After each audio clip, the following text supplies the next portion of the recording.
Thank you for coming. I know it's the last session, but thanks for being here.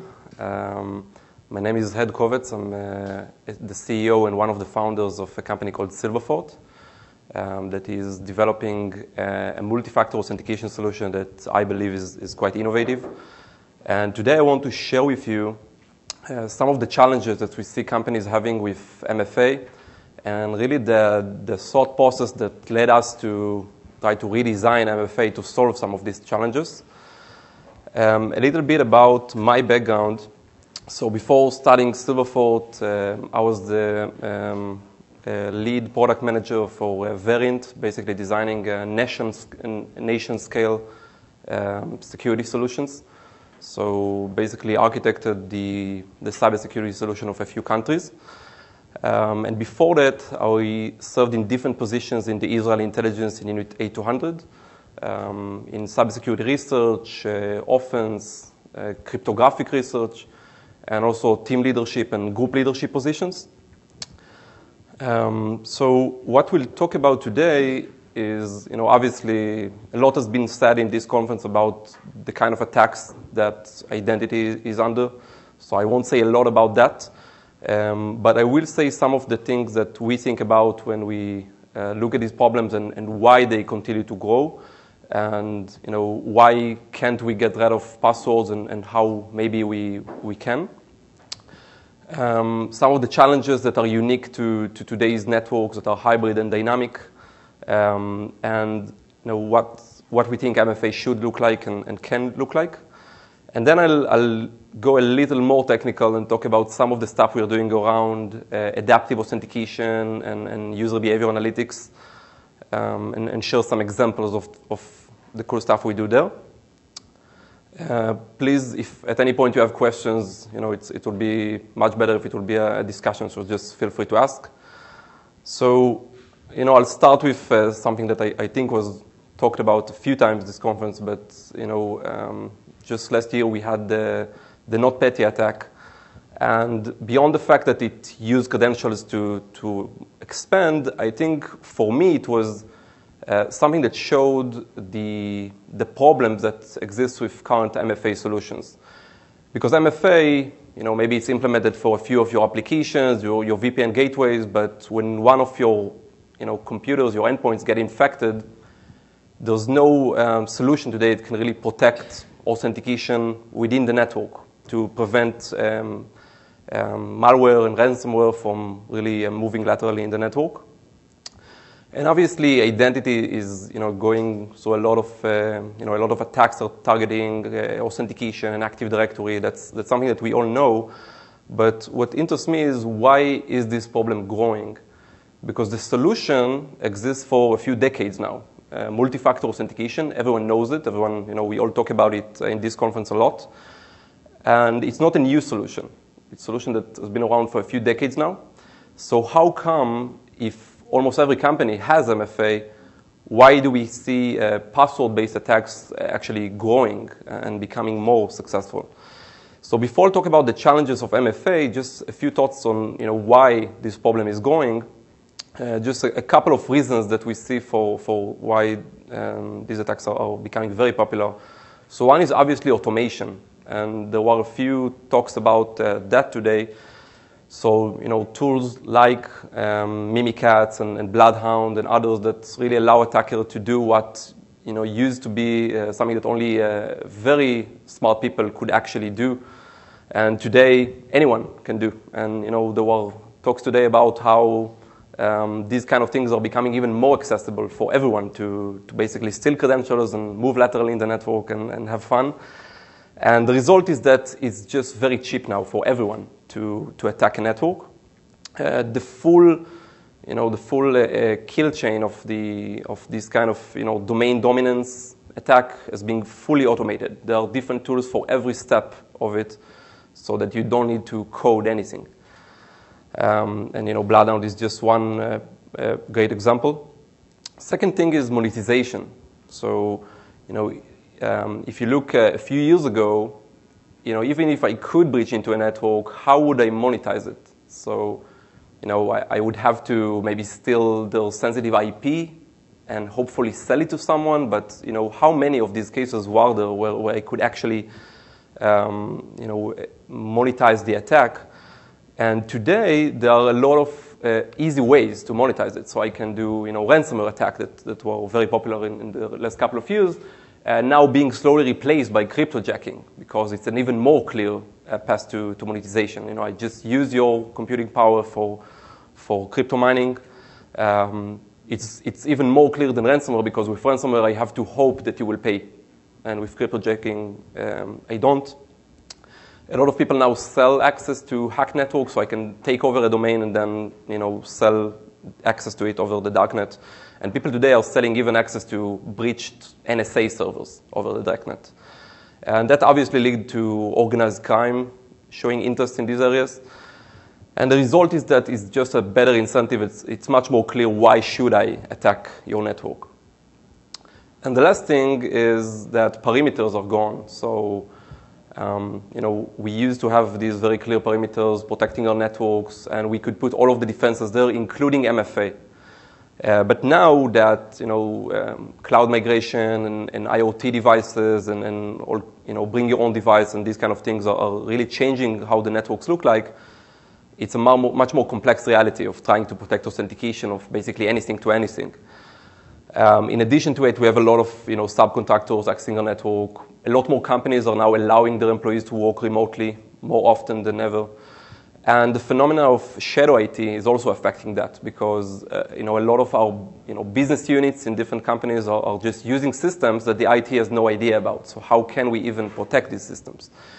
And the result is that a lot of the security concepts that we built over decades are becoming irrelevant, and each of them need to be basically reinvented to handle this reality. And looking at how this really affected MFA, so we used to have a very clear reality, right? We used to have everything inside our physical office was trusted, right? So if somebody logged into the workstation within the office, password was good enough, because we felt we don't have any problem within the network, right? But if someone connects from home or from a cafe or airport, then it was an untrusted environment. So we had MFA on the VPN gateway. Still, that's what most companies are doing, right? That's still the situation in most companies, even though networks now look nothing like that. Networks look a little bit more like that, where we have all kind of IoT devices, cloud resources, and remote users, with some of these systems, basically authenticating in countless different scenarios of anything to anything. So when we go back to the question that we started from, why do we have so many password-based attacks and so many passwords still being used, even though MFA has been around for a long time? This is a big part of the answer, in my opinion. The fact that MFA was actually good enough for a long time. On the VPN, that's where you needed it. But today, MFA, because of the way it was designed, can't really handle this reality. Why can't it? And I'll touch a few points there, and I think that's really allows us to start talking about what should change with the way MFA is implemented. So first thing, MFA assumes that I can integrate it into each individual server or application. And that was okay for many years. I put it on the VPN.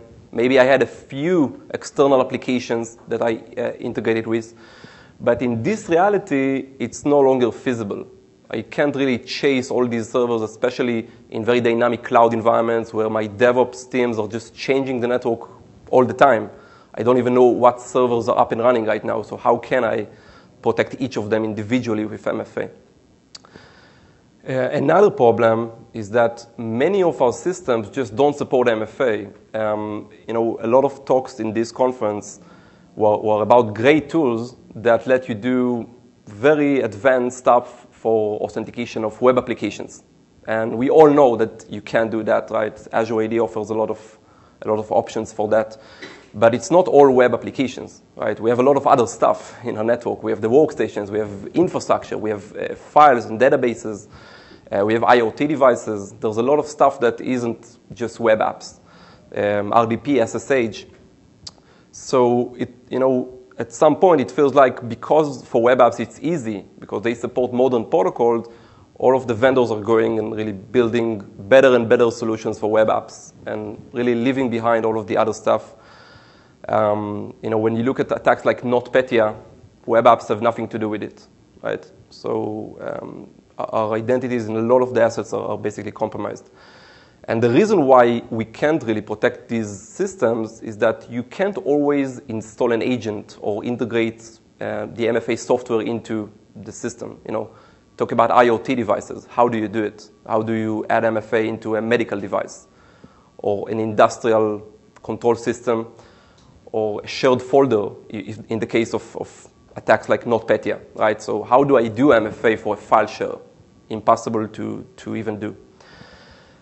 But also with RDP and SSH, where there are some solutions, in many cases we just don't want to put an agent on some of these servers because they are too sensitive, the resource owners push back on that, or because if I would install it and it's a third-party server, I will lose the warranty on this server.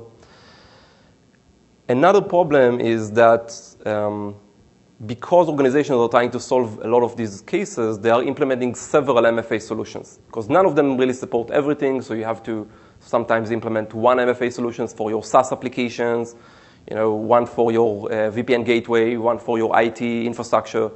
So you end up using different products, and I'm talking to a lot of identity people at all kind of companies in different sizes and different countries, and it's very likely to have 3, 4, 5 different MFA products in a company. Maybe you have one that is your main MFA product, but you still have a lot of them for different individual apps. And the problem with that is not only cost, and it's not only user experience, even though these are big problems. It's also the fact that we can't really talk about adaptive risk-based authentication if we have these silos of MFA. Because if I do MFA with one product for my cloud applications and with another product for my VPN gateway, who really compares user behavior between them? So if a user tries to access a cloud application to Azure AD, and he can't provide the MFA, right? So he fails, he's blocked from Azure AD.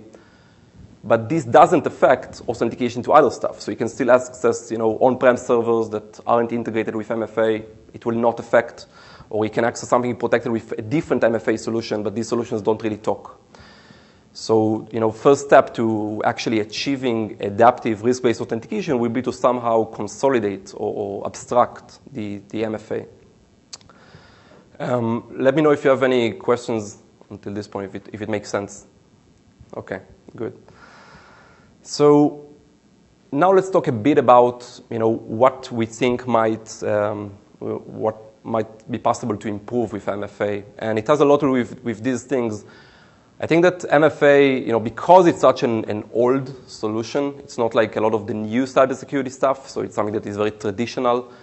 It takes much more time to change it and adjust it to our reality. If MFA was invented today, it was easier. It was invented immediately as something that can handle these situations. But it's, there's a lot of legacy there. So the first step, will really be to try to look at authentication holistically. It doesn't help if we can only monitor authentication, in Azure AD with this system and AD with another system and VPN on another log. We need to somehow consolidate the visibility so that we can actually start applying policies. That's one challenge that I will address. Another challenge is legacy protocols. A lot of our systems, whether we like it or not, are still using NTLM, maybe even NTLM version 1, or cleartext LDAP, or a lot of these protocols where it's very easy for an attacker to overcome. And we are basically stuck with them in many servers. And even if we do add protection to some of the stuff, like maybe we can say, okay, but we have Kerberos. It's a little better, not much, but a little. But it's basically the attacker's choice, right? The attacker can choose to connect with NTLM. So it doesn't, just like any security system is as strong as the weakest link. So if we still have system allowing these protocols, that's a problem. But getting rid of it is hard. So the way we're trying to think about it is, obviously it's better to detect these systems and replace the protocols, but assuming that that's not really feasible, let's think about a way to add MFA on top of NTLM, on top of LDAP, in a way that doesn't require us to change the way systems use these protocols, but basically add another layer. And I'll show how we actually achieve that.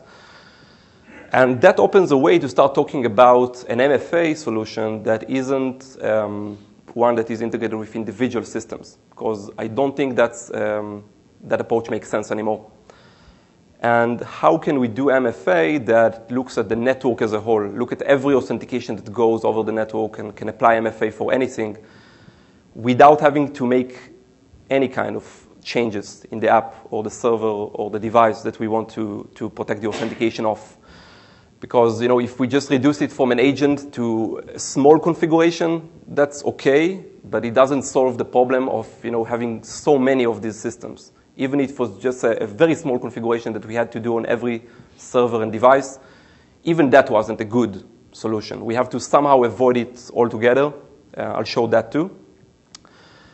And then once we can achieve that, and we can achieve that across multiple environments, we can actually start consolidating and abstracting MFA so that we would have a single MFA platform protecting our Azure, AWS, Google, on-prem, IT, OT, by the way, also areas that not a lot of people are speaking of, but how do you do it for OT environments with industrial systems? So we should somehow find a way to do that.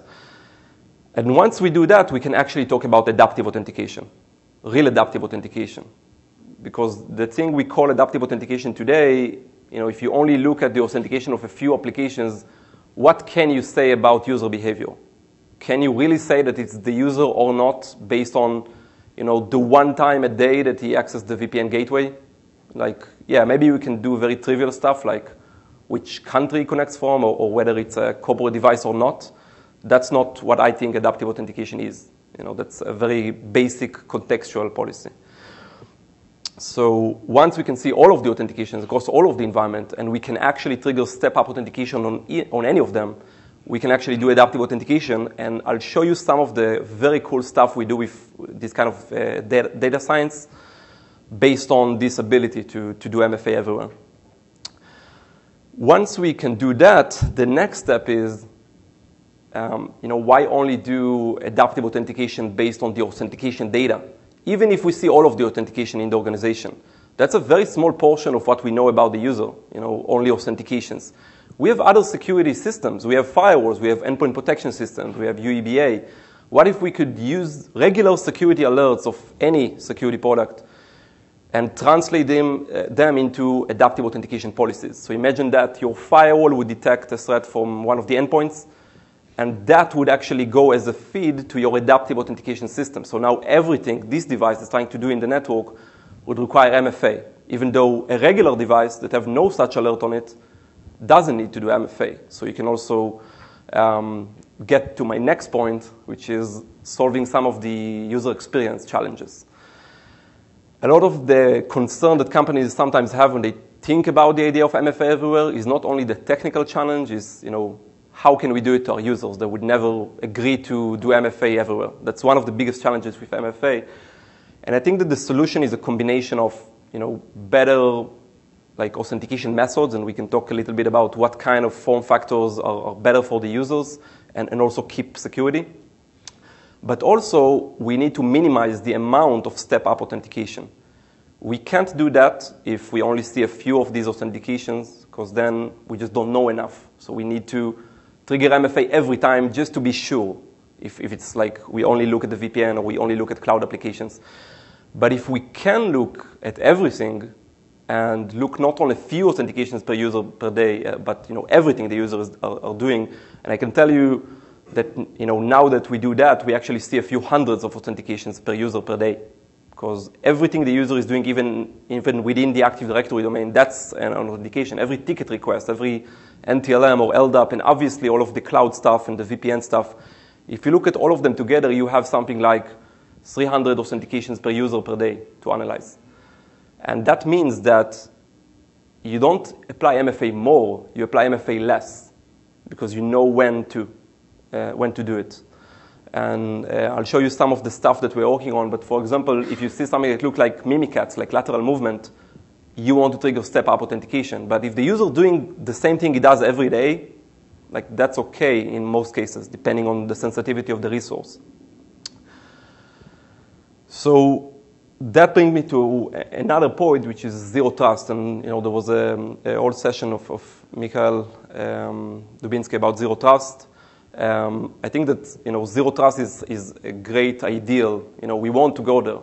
The problem is, just like with MFA everywhere, how do we do it? So if we build a whole new network in the cloud, yes, that's feasible probably.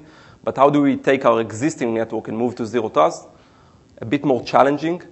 But I think that what we have here is a first step towards that, because we get visibility of everything. We can apply step-up authentication everywhere we need. That's a good first step for that. And then even once we implement zero trust fully, we can still do, we still need the MFA part, because the MFA is still very important for authenticating the user, deciding what they should access.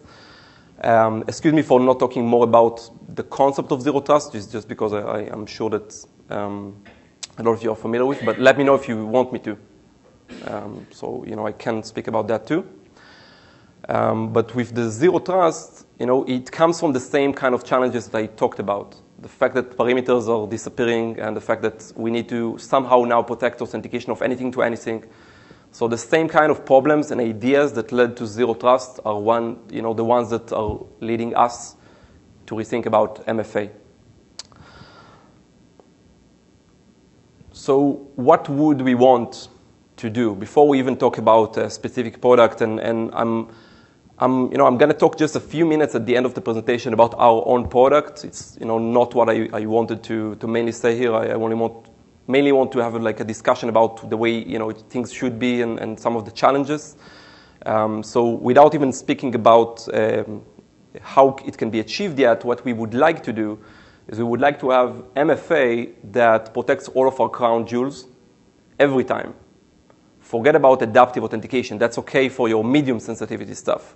For your most sensitive assets, you don't want to trust any kind of UEBA to make this decision. You need MFA every time, and that's okay, because these are few resources. The problem is, these resources tend to be the ones that don't support MFA, right? The critical infrastructure, the legacy stuff, the ones, the applications that you developed in-house over the years. These are the ones that are most sensitive, and these are the ones that don't support MFA. So that's a first challenge. Then you want to have adaptive authentication for the medium sensitivity ones. So, adaptive authentication is a great idea, but you only want to do it when it's not your crown jewels. You want to do it when it's a medium sensitivity, because if it's not sensitive, you don't even you can just do visibility. You don't need adaptive authentication, because if you really don't care about the asset, that's okay. And if it's a very sensitive one, you want MFA, but in between, you want to have adaptive authentication. But the thing is, if you only do it and you only install the adaptive authentication products on this circle of systems, you miss a lot of the context, because a lot of the context comes from the third circle, which is even the systems that you don't want to protect with adaptive authentication. That's okay, but why not use this visibility to make better adaptive authentication decisions on the systems that you do want to protect? Think about, let's say that you have 100 servers in your network and only one of them is important. Imagine that. If you only put an adaptive authentication product on this one server and it only sees access to this one server, what can it really say about user behavior? But if you do the adaptive analysis across all the 100 servers, even though you only apply the actual enforcement, the actual policy for the one server that you want to protect, you get the full context. You now know that the person who's now accessing this one crown jewel is also accessing the other 99 servers simultaneously. You access all of them. So even though you don't care about them, you still want them as part of the context of the adaptive authentication engine. And then for the rest of the stuff, you do want to have visibility. Because sometimes, even if someone is, even if I don't even care about these few computers, I still want to know if someone is breaching them and moving laterally between them, because it's one step before it goes to the ones that I actually care about. So I want to detect it before it happens. That's also one of the reasons why this is complementary to privileged access management solutions. You don't want to start protecting only when the guy got the admin privileges, right? You want to look one step earlier see that somebody got, the account of one of the HR people compromised, and now he's moving laterally. He's looking for domain admin privileges, right? Why wait until he has them and only then restrict his access? Detect it when it's lateral movement between users you don't even care about, and then stop it before he even gets the domain admin privileges, because if you attended some of the other sessions, you know that once you get the domain admin privileges, it's too late. Very easy to get, to get permanent in a network and create backdoors so that you can't take anyone out. And these attacks happen within 48 hours. So if I only detect it once you have the domain admin privileges, too late. So now let's talk a bit about adaptive authentication and how it can be improved, assuming that we can do that we have the full context, and which later on I'll explain how we achieve. So first thing we want to do is we want to do actual anomaly detection, not contextual policies that are fixed ones. If somebody logs in from this country, it's bad, from this country, it's good. That's easy. But ones that are actually powered by machine learning. And I try not to say AI and machine learning a lot. I know it's being overused, but I think that this is an area where we can actually use it, because if we have a few hundreds of authentications per user per day, that's something that is decent enough to start doing data science on. If somebody is always connecting from a few devices, always accessing his email, maybe a shared folder, maybe a few web apps, then it's very easy to say that if this guy is trying to now access, a critical IT server or 100 file shares at the same time, that doesn't look like normal user behavior. So what we're doing, in addition to regular machine learning, is also start, do a few more things. One of them is community clustering. I'll show you an example of that and what it really looks like. But when you look at all of the authentications in a network, you can actually start identifying the departments in an organization, because they tend to access the same systems. So without any knowledge about an organization, if you just start running this kind of heuristics, you get to the point where you say, okay, this is department A and this is department B. I don't know what they are, but I know that they all access the same kind of systems. Their behavior is pretty typical. Maybe they are even in the same geographical location, not always, but could be. And they talk to each other a lot. So I can then start building these profiles, and I can also see things like, the IT department, because obviously the kind of things they're accessing are very different. They are much broader. So with community clustering, I can start being very personal about my policies. So if someone from group A accesses a system that is typically accessed by group B, that's abnormal, even though for another user it might have been normal. So it's, I give it a lot more context then. And again, I'll show you a concrete example of that. Another thing that we can do once we have this kind of thing is reinforcement learning. The idea of reinforcement learning is that we don't only train the machine learning algorithm in our lab on what we think is abnormal behavior, and we don't only let it run free on the customer's network. We give it constant feedback. The advantage of doing adaptive authentication as opposed to UEBA is that you have feedback, because the MFA itself is a feedback. The user tells you, it's me. Leave me alone. It is me. I can prove to you that it's me. So next time, maybe I would know that for this user, this kind of action isn't as suspicious as I thought. So this is what it would look. That's obviously a very small company, but because if I would give a large one, it will be very difficult to understand. But here, circles are users and triangles are servers. So you can see that just by looking at who they talk to, you can classify them, which here I did by color just to make it a bit more clear.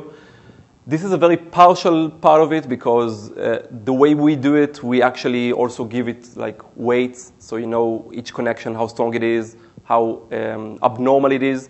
So if somebody from that group would now access some server in the blue group, how abnormal is this? Maybe it's just slightly abnormal because these two groups communicate a lot, but maybe it's extremely abnormal. And then you can also see the yellow one here are probably your IT people that are accessing and touching everything, right? So now let's look at the time. Okay, so now I will speak a bit about what we do and how it works, and I'll leave some time for questions. So what Silverfort does, I think you figured it out during the presentation, but it really enables MFA across every user, every system, every environment. Sounds weird, I know.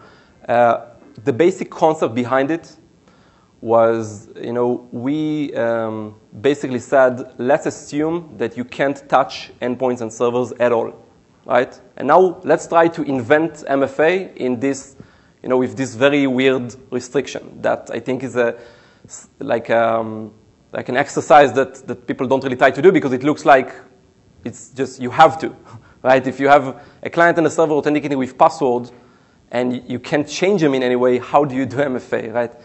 But just for the sake of the exercise, that's really how we got started with this, because we all came from background of either offense or defense, of using credentials for these kind of attacks, and something has to change.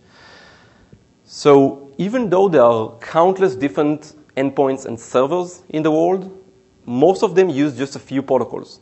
That's one step into the solution, right? So most of them use like Kerberos, NTLM, LDAP, RDP, SSH, SAML, OpenID Connect, and so on. Even though, SAML and OpenID Connect, we do support, but there's less of a problem there. So, we can do it too, but it's not a big achievement, right?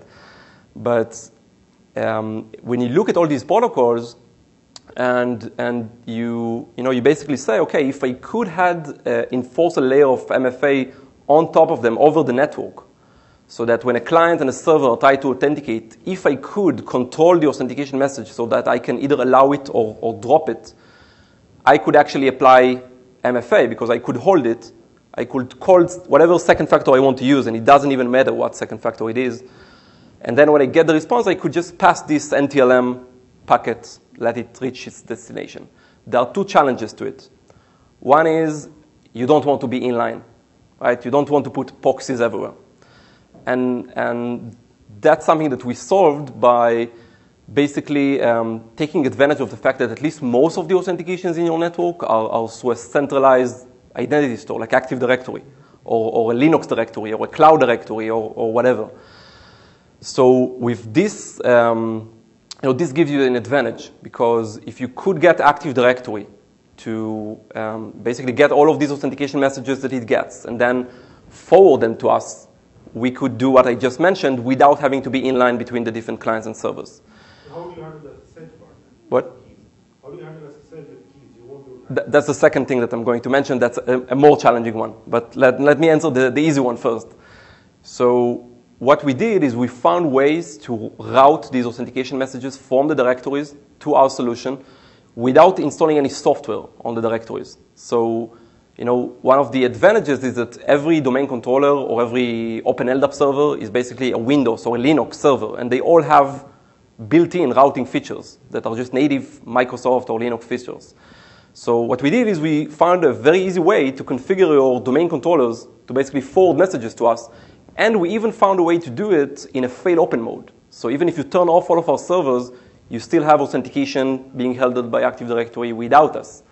So that it's your choice, basically. You could also be fail-closed if you want, but that's an advantage, because if you build MFA into the app and it fails, you don't have availability. And for many companies, that's more important at the end of the day. So what we managed to do is basically get all of the different identity providers to be configured to forward authentication messages to us very easily. When we just got started, it was like a very, like we found a way to do it, but it wasn't like documented or everything because there's no APIs for that. It's something that we had to invent. But today, we are actually partners of Microsoft and Oracle and all of these companies, and they are even selling our solution. So you can actually get our solution for Microsoft today if you want, which is a great achievement for us, just because we are solving very inherent problems of authentication in their environments. So the second challenge was the more interesting one. So let's assume that you can forward all of the authentication messages from all of the different identity providers into one unified platform. And that you can do it very easily without agents and without risking failure. Most of these protocols are encrypted. So the second challenge, which was a lot of fun, was how do you do it when the protocol is encrypted, assuming that you, again, we try to take a lot of tough assumptions, so assuming that you can't do man in the middle, right? So apparently, it is possible to get what we need out of every protocol. And it may sound weird, but we can actually figure out what we want out of the encrypted messages of every common authentication protocol. That was a lot of work, and it has a lot to do with our background in cryptographic research, because that's what all of us founders team and about half our employees did before this company. But that's also our biggest achievement. Unfortunately, I can't get fully into the details of how it works, but if it interests any of you, we could take it on the side and talk a bit more about it. But that was the achievement that allowed us to do what other companies can't. So today we are the only company that we are aware of that can do that, because the routing thing is like a trick, but the encryption part is pretty sophisticated. So what would the user experience be? I'll show you a demo, but unfortunately it doesn't include this part. So once it's finished, I'll show you. I'll explain to you that part. So let's see a very quick. I just have like 10 minutes. So let's see a very quick demo and then open it to questions. Okay. The demo is recorded just because I wanted to be very time careful. So I'll show you what the system looks like and some of the main features. So this is what the product actually looks like. And it's pretty cool because it's a real-time view of authentications in the network. Each of these dots is an actual authentication, a client access a server. And you get all kind of high-level statistics, but you also get very detailed insights about what's going on. What kind of protocols are being used? What kind of users are doing weird stuff? What kind of inefficient things you have with your identities? And you can investigate each of the users or the devices or the servers and get a very detailed view of everything it does. That by itself is something that you don't have with any solution. You can see why the user is high risk, what devices is connecting from, what services is accessing, and not only for a few specific systems, across everything. Based on that knowledge, you start creating your MFA policies or your adaptive authentication policies. Very intuitive interface, who, from, to. And the real cool thing is you don't need to pre-configure everything. We query your directories. We get all of the identities. We get all of the resources. So you select domain admins, for example. You search for every server in your network. Doesn't need to be any kind, like domain controllers, hypervisors, Windows Server, Linux servers. And we actually show you the specific services on it. So you can get very granular. You choose whether you want it to be a static MFA policy or a risk-based one that actually leverage our AI. And you select your action, whether it's MFA, allow access, or deny access. So even though I focus this talk on MFA, because it is what I think is the biggest challenge, this solution can actually do also like restricting different access. So you can say, from now on, this service account even, not even a human user, this service account can only log in from this server. So even if somebody compromises this password of this account, it will not be able to log in from it from anywhere else. So you can create all kinds of restrictions. But really, the ability to apply MFA on anything by itself, that's really the power of the platform. The user experience is whatever you want it to be, because we are basically agnostic to the second factor.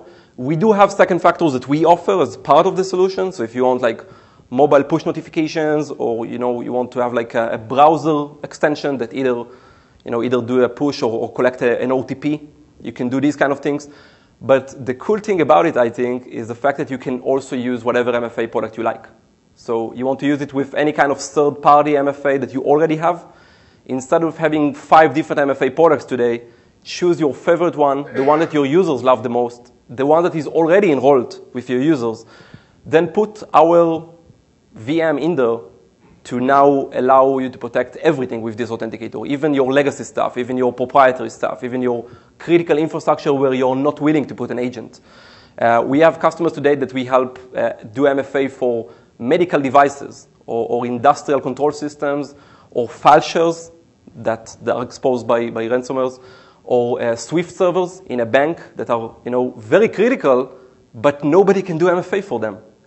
So there's a lot of examples of these extremely critical assets that just didn't come with the MFA built in. So what can you do? They are not modern browser-based web applications. So what can you do? So this is how we can really help. So the solution is about, holistic visibility of authentication, risk analysis, MFA enablement, adaptive authentication enablement that is unified. Doesn't matter if the resource is on-prem, in the cloud, if you have a hybrid environment, you have a multi-cloud environment, if you have IoT devices, doesn't really matter. And we are supporting more and more protocols all the time. So we are even starting to go to these weird proprietary protocols to be able to cover everything. But already with the protocols that we can do, we support almost all of what you have. Because the advantage of this approach is that you may have systems that no vendor heard of, but they're probably using one of the common authentication protocols. So we don't care. We can, out of the box, protect your proprietary or legacy systems with MFA without having to make modifications to your systems. And I think that that's really a feasible way to achieve adaptive authentication everywhere. Maybe as a next step, I didn't even put it here because I think it's overused, by go passwordless, right? Because, people talk about passwordless reality, but how do you go there when so many of your systems are just stuck with passwords? This is the first step. So the fact that you can do every MFA and adaptive authentication everywhere, from this point on, it's really your choice. If you choose to let go passwords, this technology allows you to do it. Whether companies are ready to do it yet, I'm not sure. Speaking with a lot of companies, I'm not sure. I think it's an idea that people love to talk about. But I do think that in a few years, it will get there. So once this technology or technologies like it, even though there aren't, will be used to achieve adaptive authentication everywhere, we can get companies to get confidence in this. And when they see that step-up authentication is actually being enforced for any kind of suspicious activity for any system, I do think that they will be ready to try go passwordless. But it's, I think that's a future step. So thank you very much.